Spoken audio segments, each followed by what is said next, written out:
科学の偉大な点の一つは、科学者が何かを発見するのは必ずしも規定の方法によってではないことです。つまり、どこかの研究室で厳格なやり方に基づき、白衣の科学者がすごい装置のボタンを押すと、結果がピーッと出てくるとは限りません。現実には多くの科学的発見のきっかけとなった出来事や人は奇抜で多様性に富んでいます。良い例を紹介します。細胞説の風変わりな歴史。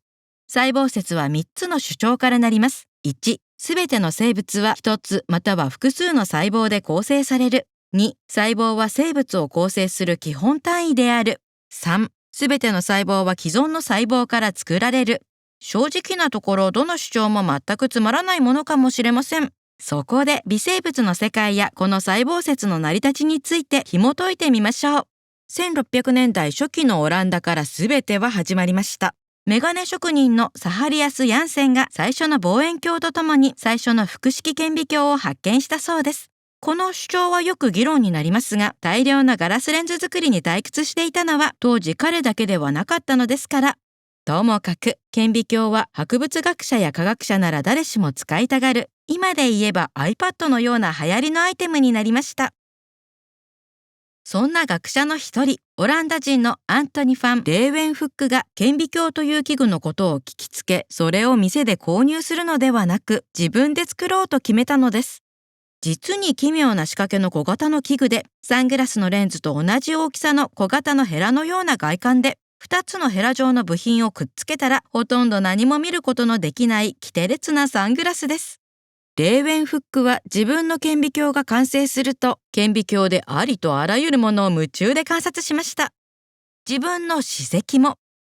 はい、その通りです。彼こそが歯石を観察してバクテリアを発見した張本人です。当時の人々は歯磨きの習慣も乏しかったので、彼は喜ばしいほど多くのバクテリアを観察したはずです。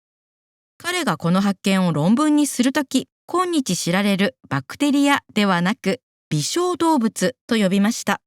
彼には小さな動物のように見えたのでしょう。レーベンフックは自分の歯石の観察時期に英国の研究者仲間のロバート・フックに手紙を送りました。フックは科学全般を愛した人物で、物理学、化学、生物学などに着手していました。そしてフックがコルクを顕微鏡で観察したことで、細胞、セルという用語が使われるようになりました。観察時に見た仕切られた空間が小部屋や修道院の寝室を連想させたのです。テレビもパソコンも迷惑なルームメイトさえもいない学生寮の部屋を想像してください。当時のフックは過小評価されていた科学者でもそれは自分のまいた種でした。最も有名な科学者の一人、アイザック・ニュートン教と衝突する過ちを犯したのです。フックは様々な分野に関わったことを思い出してください。ニュートンが惑星が重力に従って動くと示した革新的な書籍を出版すると、フックは自分の物理学研究に影響されたと主張したのです。ニュートンはこれを全く好ましく思いませんでした。これは互いの緊張を引き起こし、フックの死後にも引きずりました。フックの多くの研究成果も彼の肖像画さえもニュートンにより失われました。幸いにも研究成果の多くはニュートンの時代以降に再認識されましたが、肖像画は見つからず、ロバート・フックの風貌を知る人はいません。1800年代まで時を進めます。2人のドイツの科学者が今では明らかと思われるあることを発見しました。細胞説という一連の学説の提唱に寄与したのです。一人目の科学者はマティアス・シュライデン。植物の顕微鏡観察を好んだ植物学者でした。彼は様々な植物種を研究し、観察した植物のすべてが細胞でできていることを導き出したのです。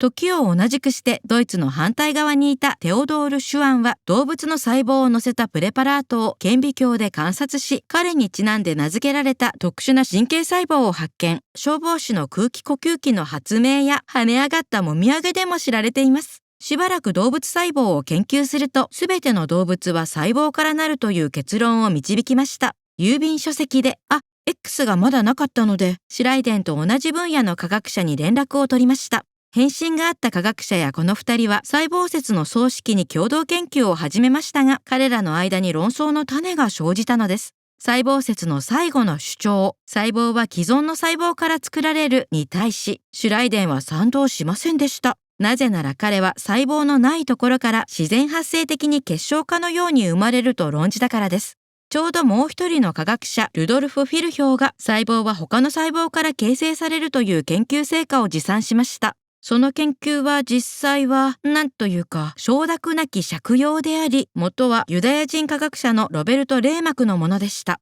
これはさらに彼らの反目を招きました。このように史跡からニュートンの怒り、結晶化の議論、手腕細胞などを通し、細胞説は現代生物学の重要な要素となりました。すでに知っている科学的な知識は退屈かもしれません。でも理論の確立までの道のりは興味深いのです。